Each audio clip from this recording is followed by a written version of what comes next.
ഇടശ്ശേരി മേപ്പറമ്പിൽ ശ്രീ ഭദ്രകാളി ഗുരുമുത്തപ്പൻ വിഷ്ണുമായ ക്ഷേത്രത്തിലെ 28 ഉച്ചാറൽ മഹോത്സവം ഭക്തി നിർഭരമായി.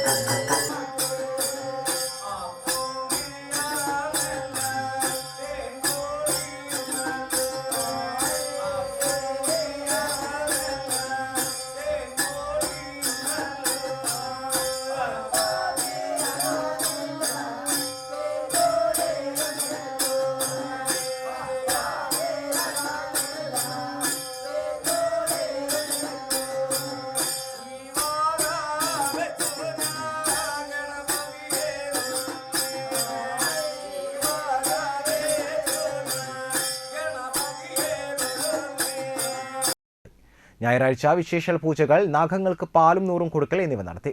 വൈകിട്ട് ചുറ്റുവിളക്ക്, നാഗക്കളം എന്നിവയുണ്ടായി. തിങ്കളാഴ്ച ഗണപതി ഹോമം, അഭിഷേകം, ഉഷപൂജ, തുടർന്ന് മുത്തപ്പന്റെയും വീരഭദ്രന്റെയും കളം, ഉച്ചപൂജ, വിഷ്ണുമായ കരിങ്കുട്ടിക്കളം, വൈകിട്ട് ദീപാരാധന, ദേവിക്ക് കളം, തുടർന്ന് കളത്തിലേക്ക് ദേവിയെ എഴുന്നള്ളിക്കൽ, ഗുരുതി, പാടിക്കുടിയിരുത്തൽ എന്നിവയും ഉണ്ടായിരുന്നു. ചടങ്ങുകൾക്ക് ഉത്സവാഘോഷ കമ്മിറ്റി ഭാരവാഹികൾ നേതൃത്വം നൽകി.